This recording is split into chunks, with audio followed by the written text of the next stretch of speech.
जय हिंद दोस्तों, मैं एसपी सर आप सभी मित्रों का सदाशिव कोचिंग क्लासेस के यूट्यूब चैनल पर हार्दिक स्वागत करता हूं। दोस्तों DElEd BTC first semester complete mathematics section के अंतर्गत दोस्तों आप सभी मित्रों के 4 चैप्टर कंप्लीट हो चुके हैं। यानी दोस्तों आज के क्लास में चैप्टर 5 अपवर्तक, विभाजक, अपवर्तिक, गुणन, समापवर्तक तथा समापवर्त की अवधारणा प्रारंभ हो रहा है, जिसका दोस्तों यह लेक्चर कौन सा होगा? पहला होगा। दोस्तों आज की क्लास में सीखेंगे कि अपवर्तक होता क्या है और इसकी विशेषताएं क्या है। दोस्तों अभी तक DElEd first semester mathematics section के अंतर्गत जितना भी मैंने सिखाया, यदि आपने नहीं सीखा और सीखना चाहते हैं तो दोस्तों उसके लिए प्लेलिस्ट बनाई जिसका नाम है डीएलएड फर्स्ट सेमेस्टर मैथ्स 2023। जैसे दोस्तों आप उस पर क्लिक करेंगे सारे लेक्चर आप सभी मित्रों को सीरियल से देखने के लिए मिल जाएंगे।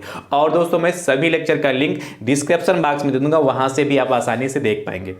दोस्तों यदि आप YouTube चैनल पर नए हैं तो आप अपने YouTube चैनल को दोस्तों सब्सक्राइब जरूर करिएगा, बेल आइकन को जरूर प्रेस करिए, जिससे आगामी वीडियो का नोटिफिकेशन आप सभी भाई बंधुओं को सबसे पहले मिल सके। दोस्तों नोटिफिकेशन प्राप्त करने का एक दूसरा भी तरीका है, आप टेलीग्राम चैनल को ज्वाइन कर लीजिए, जिसका लिंक मैं आपको डिस्क्रिप्शन बॉक्स में दे दूंगा। ठीक भैया, चलिए हेडिंग डालिए। अपवर्तक, डिवाइजर या विभाजक, चाहे आप अपवर्तक कहें या विभाजक कहें, बात एक ही है। या दोस्तों गुणनखंड, गुणनखंड,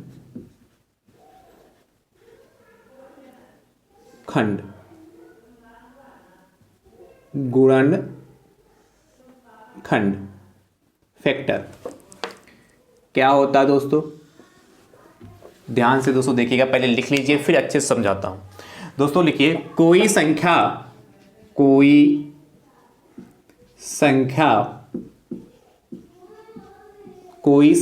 जिन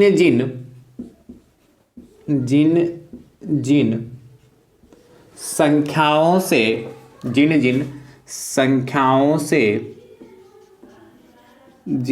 संख्याओं से पूरी अभी समझाता हूं, ठीक है। पूरी विभाजित होती है,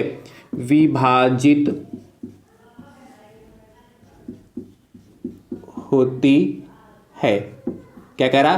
कोई संख्या जिन संख्याओं से पूरी विभाजित होती है वे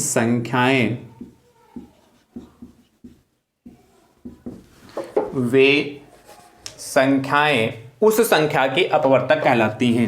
उस संख्या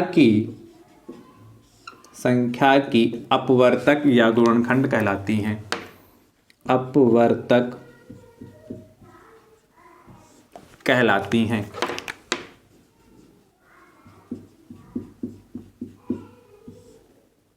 ठीक भैया, क्या कह रहा है? कोई भी संख्या आपको दे रखी है, जिन संख्याओं से पूरी विभाजित होती है। पूरी विभाजित होने का मतलब है यदि उस संख्या से हम उसको भाग करें, जो संख्या दे रखी है, कोई संख्या ले, उससे हम यदि उसको भाग करते, भाग करने पर हमारा भागफल कुछ ना कुछ तो प्राप्त होगा। शेषफल हमारा शून्य आना चाहिए। शेषफल कितना आना चाहिए? शून्य आना चाहिए। शेषफल शून्य आता है तो उसी को कहते हैं पूरी विभाजित होती। मतलब जब हम उसको भाग कर रहे हो तो भाग करने के बाद जब शेषफल आता है तो वहां शेषफल कुछ ना बचे, मतलब कुछ नहीं, जीरो बचे, यानी कि कोई कुछ बचे ही ना, जीरो आ जाए शेषफल, तो उसको कहते हैं पूरी विभाजित होती। तो वे संख्याएं उस संख्या की अपवर्तक कहलाती है। उदाहरण समझिए, अभी अच्छे से वो क्लियर होगा। उदाहरण देखिएगा। अच्छा, जैसा कि हम पहले बता चुके हैं, चाहे आपसे अपवर्तक कहे, चाहे विभाजक कहे, चाहे गुणनखंड पूछे, बात एक ही है दोस्तों। ध्यान से देखिए, पहला उदाहरण जैसे आपसे पूछ ले 2 का अपवर्तक बताओ, तो ध्यान समझिए 2 किससे कटेगा? देखिए 1 से कटेगा, और किससे कटेगा? 2 से कटेगा, और किसी से कटेगा? नहीं कटेगा। आगे देखिए दूसरा उदाहरण, जैसे आपसे पूछ ले 6 का पूछ ले, 6 का विभाजक अच्छा, अपवर्तक विभाजन बात है कि तो 6 का विभाजन दोस्तों किस किस से कटेगा, तो देखिए 6 1 से कटेगा, पहले 1 से भाग करेंगे तो हमारा भागफल तो कुछ को ना कुछ आएगा, शेषफल 0 आएगा। फिर देखिए 2 से कटेगा 2 3 या 6 होता, फिर 3 से भी कटेगा 3 दूनी 6 होता, फिर स्वयं से कटेगा 6 से। ठीक है, अगला देखिए तीसरा, जैसे कहते हैं 8, तो 8 का दोस्तों क्या 8 का अपवर्तक या 8 का गुणनखंड, तो 8 का गुणनखंड क्या होंगे दोस्तों, ये किसी भी नाम से पूछ सकता है आपसे एग्जाम में। तो देखिए 8 किस किस से कटेगा, 1 से कटेगा, 2 से कटेगा, 2 चक्कू 8 होता है, 3 से कटेगा नहीं कटेगा, 4 से कटेगा हाँ कटेगा 4, और फिर ना 5 से कटेगा, ना 6 से कटेगा, ना 7 से, फिर 8 से कटेगा। ये बात समझ पा रहे कि नहीं समझ पा रहे हैं। अब चाहे आप 4 से 8 को भाग करें, चाहे 8 को 8 से भाग करें, हमारा जो शेषफल हमेशा 0 ही आएगा। पूरी पूरी विभाजित होने का मतलब क्या है, इन किसी भी संख्या से, जैसे ये 1 2 4 8 से यदि आप 8 को विभाजित करेंगे तो हमारा शेषफल 0 ही आएगा। 6 को यदि आप 1 2 3 6 से विभाजित करेंगे तो हमारा शेषफल क्या 0 ही आएगा। ठीक है भैया, और ले लेते हैं जैसे चौथा उदाहरण, जैसे पूछ लेते हैं 10 का अपवर्तक। तो ध्यान समझिए 10 का अपवर्तक क्या होगा, 10 किस किस से पूर्णतः विभाजित होगा, ध्यान समझिए। 10 देखिए 1 से कटेगा, फिर 200 किससे कटेगा, 2 से कटेगा, भाई 2 पंचे 10 होता, 3 से कटेगा नहीं कटेगा, 3 3 9, 3 चक्कू 12 तो नहीं कटेगा। 4 से, 4 दूना 8 और 4 क्या 3 12 यानी कि 4 से भी नहीं कटेगा। 5 से कटेगा हाँ कटेगा, 5 दूनी 10, और फिर ना तो 6 से कटेगा, ना 7 से, ना 8 से, ना 9 से, ना 10 से, सॉरी 10 से तो कटेगा ही कटेगा ना। अब देखिए ये एक और देख लीजिए, अच्छा देख लेते हैं 12, चलिए 12 देख लेते हैं। 12 का अपवर्तक, तो ध्यान से देखिए अपवर्तक, तो ध्यान समझिए किससे कटेगा 12, 1 से कटेगा, 2 से कट रहा है भाई 2 छाक 12, 3 से भी कटेगा 3 चक्कू 12, और 4 से भी कटेगा 4 3 12, फिर क्या 5 से कटेगा नहीं भाई, 5 दूनी 10, 5 3 15, तो 5 के पहाड़ी में तो नहीं आता। अच्छा 6 से कटेगा, बिल्कुल कटेगा, 6 से कटेगा, और 6 के बाद फिर दोस्तों ये डायरेक्ट 12 से कटेगा और किसी से नहीं कटेगा। अब ध्यान समझिए, मैंने 5 उदाहरण दिए, इन 5 उदाहरण को देखकर दोस्तों आप यहीं से दोस्तों इसकी विशेषताएं भी निकाल सकते हैं। ठीक भैया, पहले देख लीजिए जो आपने उदाहरण लिखे हैं, ये डिफिनेशन जो लिखी उससे मैच हो रही कि नहीं हो रही, बिल्कुल होगी। क्या कह रहा है, कोई संख्या, तो इधर जो संख्या लिखी है जिन जिन संख्याओं से पूरी पूरी विभाजित होती, तो इधर तो कोई संख्या ये होगी, और जिन जिन संख्याओं से ये देखिए संख्याएं, ये संख्याएं से पूरी पूरी विभाजित होती, वे संख्याएं उस संख्या की अपवर्तक कहलाती। मैंने अभी आपको समझा दिया पूरी पूरी विभाजित होने का मतलब है, जैसे हम ये इसलिए जैसे 8 का गुणनखंड लिखा, तो 8 के गुणनखंड ये जो चारों हैं कोई भी ले लें, इसके यदि हम 8 को भाग करेंगे इन चारों से तो हमारा जो शेषफल आएगा 0 आएगा। पूरी पूरी विभाजित होने का मतलब है यदि हम इधर कोई भी संख्या जैसे 12 है, ये किसी से भाग करें, इसमें 1 2 3 4 6 12, किसी से यदि हम 12 को भाग करते हैं तो हमारा शेषफल हमेशा 0 आएगा। बस ये होता है पूरी पूरी विभाजित होने का। समझ गए नहीं समझ गए? अब देखिए इसकी विशेषताएं यहां से क्या निकलेंगी, बहुत ध्यान समझिएगा। देखिए हमने 5 उदाहरण लिखे, पांचों में देखिए सब में एक ही आ रहा, पांचों में देखिए सब में एक एक आ रहा है, यानी कि एक जो होता है प्रत्येक संख्या का अपवर्तक होता है। क्या एक जो होगा प्रत्येक संख्या का क्या होगा, अपवर्तक होगा।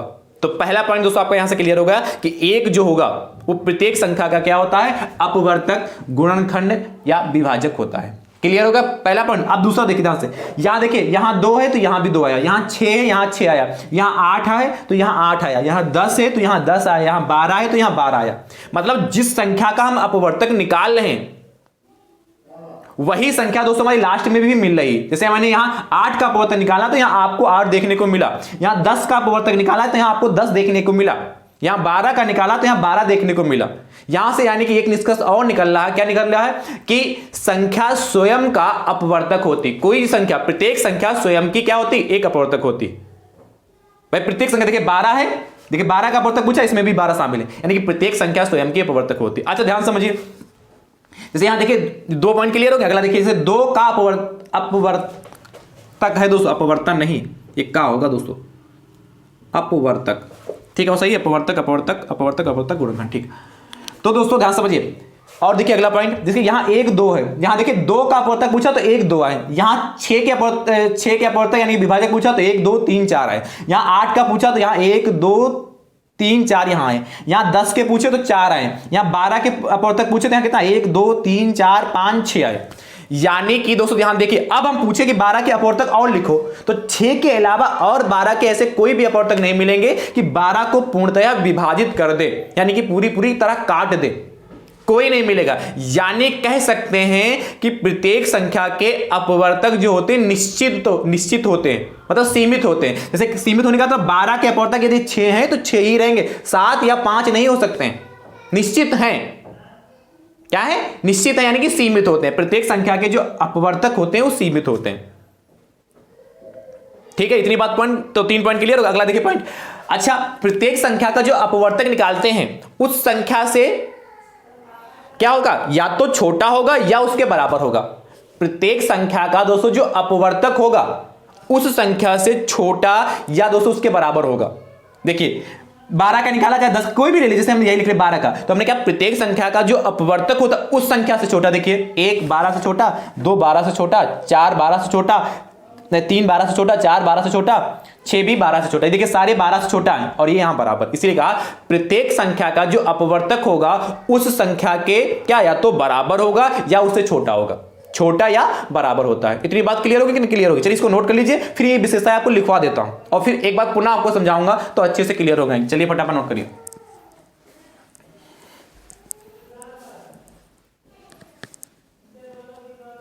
फटाफट दोस्तों नोट करते रहिए, है तो दोस्तों बहुत ही आसान कि नहीं?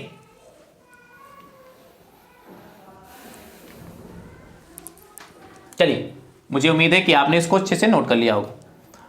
और दोस्तों एक पॉइंट अच्छा और देख लीजिए, यहाँ पे एक बात और समझिए। देखिए यहाँ हमने 2 लिखा तो यहाँ 2 आ गए, चलिए इसको समझिए। 6, देखिए यहाँ 6 है, 6 के बाद 3 आया और 3 के बाद डायरेक्ट 6 आया। यहाँ 4 लिखा, यहाँ 8 है तो यहाँ देखिए 4 आया, इसका आधा है, 8 का आधा 4 आया, फिर डायरेक्ट 8 आया। यहाँ देखिए 10 लिखा तो यहाँ 5 आया, 5 के बाद डायरेक्ट हमारा कितना आया 10 आया। यहाँ 12 है तो यहाँ दोस्तों 6 आया और 6 के बाद देखिए डायरेक्ट क्या 12 आया जाके।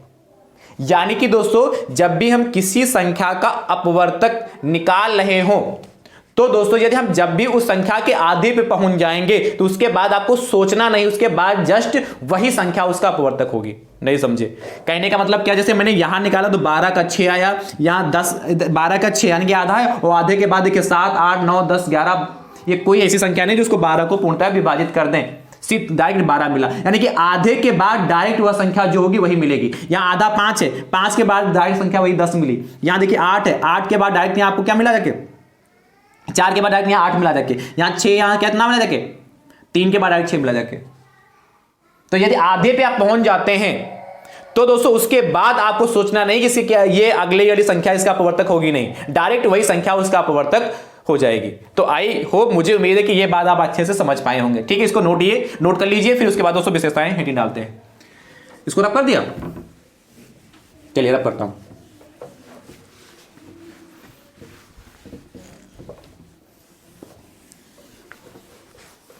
तो ध्यान से दोस्तों देखिए, चलिए इसे मैं बढ़ा देता हूं।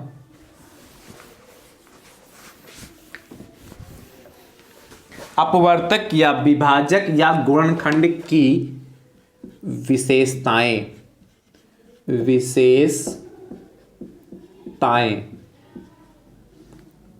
ध्यान समझिए। कुछ तो हमने बता ही दी, अभी समझाई दी थी, अब ध्यान समझिए। लिखिए अपवर्तक की विशेषताएं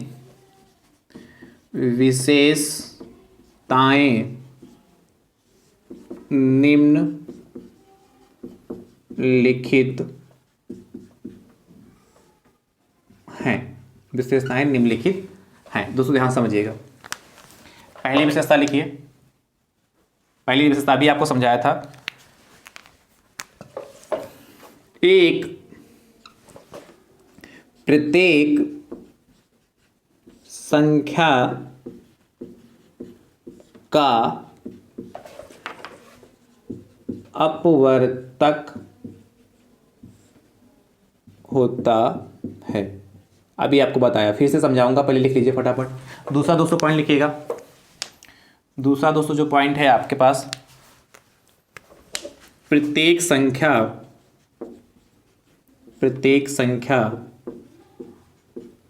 स्वयं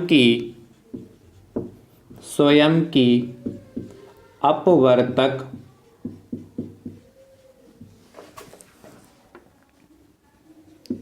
होती है। प्रत्येक संख्या स्वयं की अपवर्तक होती है। अगला तीसरा पॉइंट देखिए ध्यान से। तीसरा पॉइंट दोस्तों आपसे कह रहा है प्रत्येक संख्या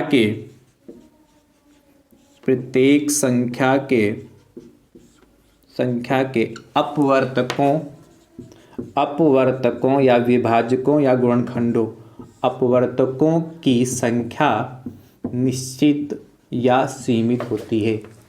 संख्या सीमित होती है। अगला देखिए सॉरी भैया, अगला चौथा कहता है किसी संख्या का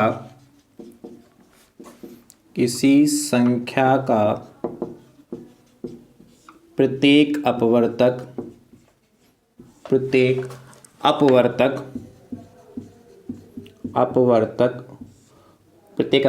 उस संख्या को विभाजित करता है।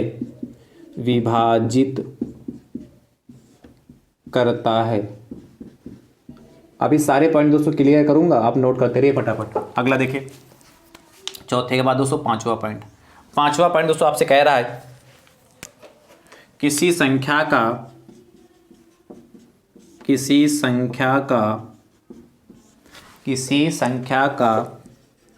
प्रत्येक अपवर्तक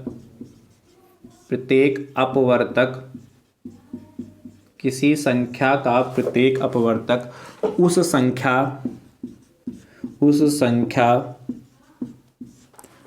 से छोटा या बराबर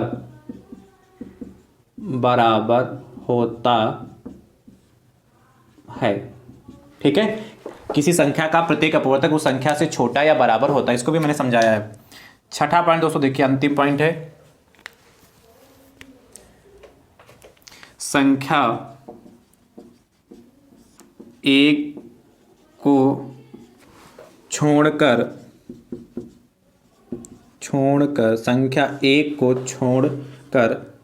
प्रत्येक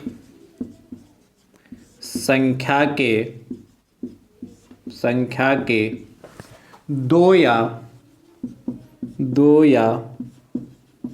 दो से अधिक गुणनखंड या अपवर्तक होते हैं। दो या दो से अधिक अपवर्तक होते हैं।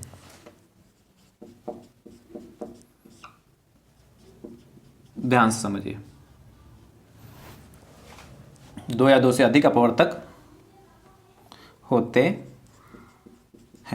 ठीक भैया, आप देखिए पहले मैं उदाहरण लिखता हूं, जैसे जो लिख चुका हूं पीछे से ही ले रहा हूं कुछ, जैसे 8 का लेता हूं उदाहरण। देखिए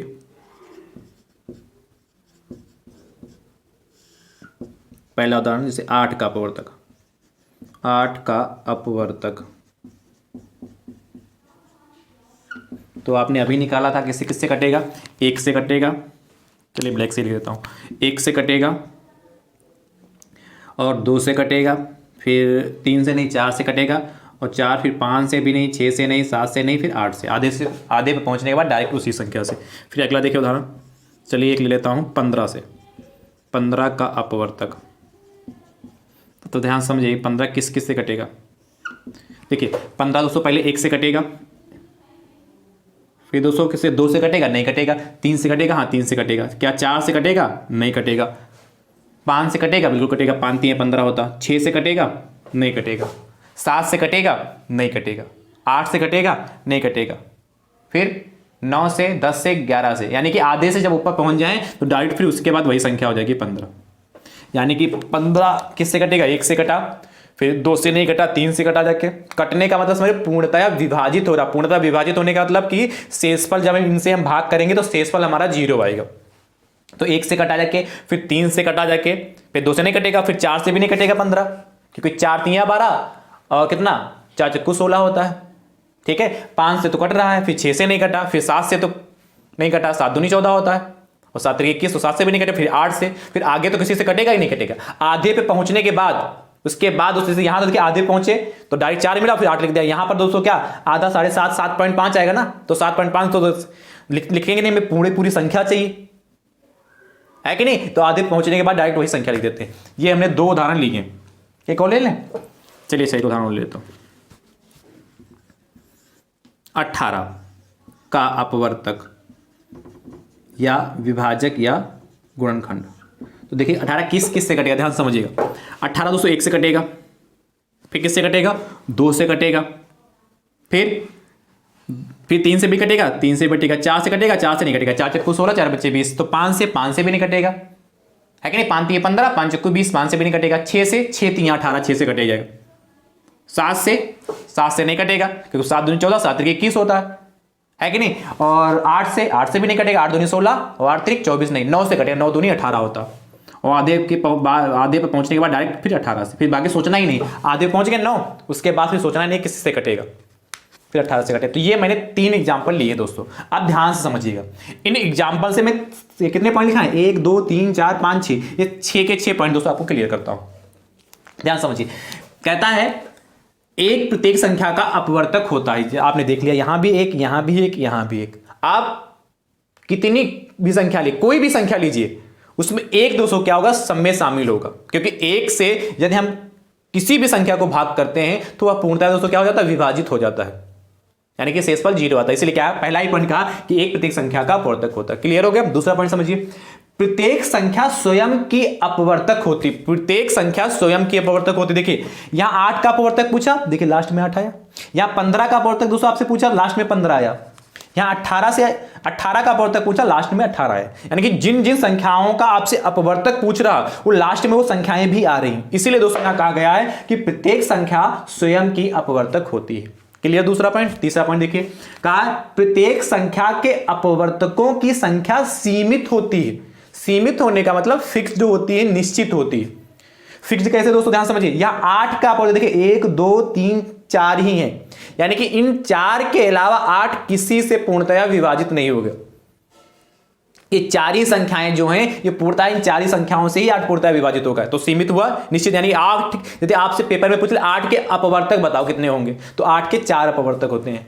आपको अपवर्तक निकालना भी सिखाऊंगा कल के लेक्चर में दोस्तों। आप सीखेंगे अपवर्तकों की संख्या कैसे निकालते हैं। जैसे आपसे यहां पूछ ले 15 के अपवर्तक बताइए, तो आप यहां तो कम है, जैसे 1 2 3 4 ही, तो आप फटाफट निकालिए। यानी कोई संख्या बड़ी दे रखी होगी तब उसके हम अपवर्तक कैसे निकालेंगे, वो कल की क्लास में दोस्तों विधिवत से चर्चा करेंगे कि अपवर्तकों की संख्या यानी कि विभाजकों की संख्या यानी गुणनखंडों की संख्या हम कैसे निकालेंगे, उस पर दोस्तों कल की क्लास में चर्चा करेंगे। ठीक है भैया। चलिए, तो तीसरे पॉइंट में क्या कहा था, प्रत्येक संख्या के अपवर्तकों की संख्या सीमित हो। देखिए यहां 15 के 4 अपवर्तक है, 18 के कितने 2 2 4 2 6 अपवर्तक है भाई। 1 2 3 4 5 6, तो निश्चित है कि नहीं निश्चित है, फिक्स्ड है कि नहीं फिक्स्ड है। इसलिए कहा है कि प्रत्येक संख्या के अपवर्तकों की संख्या सीमित होती, निश्चित होती। ठीक है। अगला पॉइंट देखिए चौथा, किसी संख्या प्रत्येक अपवर्तक उस संख्या को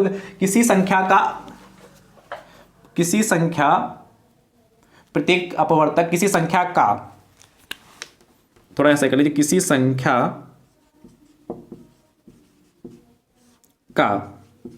संख्या का प्रत्येक अपवर्तक उस संख्या को विभाजित करता है। जाहिर सी बात है, किसी संख्या का प्रत्येक अपवर्तक उस संख्या को विभाजित करता है। यानी कि देखिए 1 से जब हम 8 को भाग करेंगे तो हमारा शेषफल कितना है, विभाजित करने का मतलब मैं बार बार बता रहा हूं कि भागफल तो कुछ ना कुछ आएगा, पर शेषफल पर आपको विशेष ध्यान देना है। शेषफल 0 आना चाहिए। वही कह रहा है इसमें, किसी संख्या का प्रत्येक अपवर्तक उस संख्या को विभाजित करता है। आप चाहे 1 से भाग करेंगे 8 को तब भी हमारा शेषफल 0 मिलेगा, 2 से भाग करेंगे तब भी शेषफल 0 मिलेगा, 4 से करेंगे तब भी शेषफल 0, और 8 से करेंगे तब भी शेषफल 0 मिलेगा। किसी भी संख्या, देखिए 18 है, 18 के 6 अपवर्तक आपके पास यहां लिखे हैं, 2 2 4 2 6। इन 6 अपवर्तक में किसी से भी यदि आप 18 को भाग करेंगे, किसी भी अपवर्तक से यदि आप 18 को भाग करते हैं तो आपका शेषफल हमेशा 0 मिलेगा, हमेशा 0 मिलेगा। इसीलिए कह रहा है कि किसी संख्या का प्रत्येक अपवर्तक उस संख्या को विभाजित करता है, पूरा पूरा डिवाइड कर देगा। ठीक है भैया, चलिए अगला पॉइंट नंबर 5, किसी संख्या का प्रत्येक अपवर्तक उस संख्या से छोटा या बराबर होता है। किसी संख्या का जो प्रत्येक अपवर्तक होता है उस संख्या से छोटा या बराबर। देखिए यहां तक चलिए, जैसे 18 का यहां तक 9 पर आ गए तो ये तो छोटा है, उसके बाद देखिए बराबर, इसलिए कहा छोटा या बराबर होता है। मतलब छोटा हो सकता है या बराबर होता है, उससे बड़ा कभी भी नहीं होगा, उससे बड़ा कभी भी नहीं होगा। कोई भी संख्या नहीं, जैसे 15 लिया, 15 का देखिए यहां पर कितना है, सबसे छोटा देखिए कितना, सबसे छोटा 1 है, फिर 3 है, फिर 5, ये देखिए छोटे हैं। 15 से 1, 3, 5 छोटे अपवर्तक है, पर 15 देखिए उसके बराबर है। इसीलिए कहा है कि किसी संख्या का प्रत्येक अपवर्तक उस संख्या से हमेशा आपका छोटा होगा या बराबर होगा, इससे कभी भी बड़ा नहीं होगा। तो यहां से ऑब्जेक्टिव क्वेश्चन बन सकता है। ठीक है, अगला कह रहा है लास्ट पॉइंट, संख्या 1 को छोड़कर प्रत्येक संख्या के 2 या 2 से अधिक अपवर्तक होते हैं। संख्या 1 दोस्तों भाई 1 का अपवर्तक है, देखिए तो 1 का जब आप अपवर्तक निकालेंगे, 1 का, चलिए मैं यहां लिखता हूं 4 नंबर पर, 1 का अपवर्तक। तो दोस्तों जब 1 का अपवर्तक निकालेंगे, देखिए 1 ही तो आएगा, क्या और किसी से 1 कटेगा और किसी से 1 डिवाइड होगा? नहीं होगा। इसीलिए कहा है कि संख्या 1 को छोड़कर प्रत्येक संख्या के 2 या 2 से अधिक अपवर्तक होंगे। देखिए यहां तो क्या, यहां 4, यहां इसमें भी 4 है, इसमें कितने आपके हैं, इसमें 6 हैं। सिर्फ संख्या 1 सिर्फ 1 अपवर्तक होगा। जैसे 2 के निकालेंगे तो 2 किससे कटेगा, 1 से कटेगा, 2 से कटेगा। 3 के निकालेंगे तो 3 1 से कटेगा, 3 से कटेगा।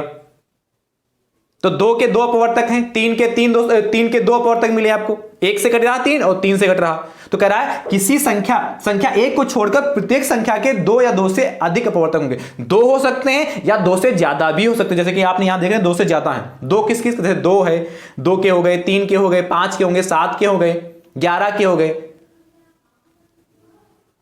है कि नहीं। जो हमारी क्या हो गई, जो हमारी दोस्तों कैसी संख्या होंगी, भाज्य या भाज्य पढ़ा है ना, तो जो हमारी अभाज्य संख्याएं हो जाएंगी। जो अभाज्य संख्याएं होती हैं उनके केवल 2 ही गुणनखंड मिलते हैं।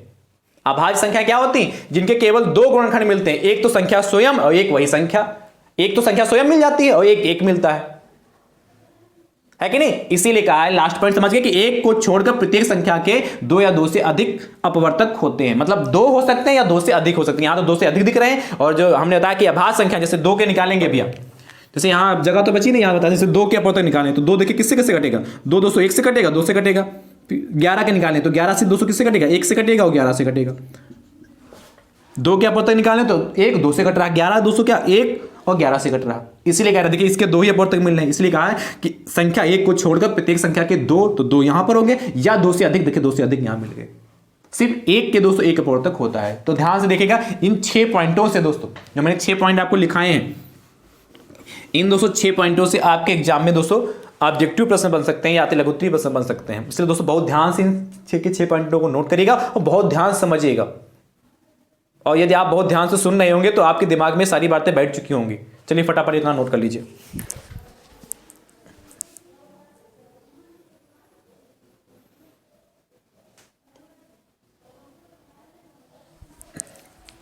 तो दोस्तों मुझे उम्मीद है कि आज की क्लास आप सभी मित्रों को अच्छे से समझ में आई होगी। दोस्तों जो मैंने समझाया है, यदि आपने अच्छे से समझ लिया है तो दोस्तों वीडियो को लाइक भी जरूर करिएगा।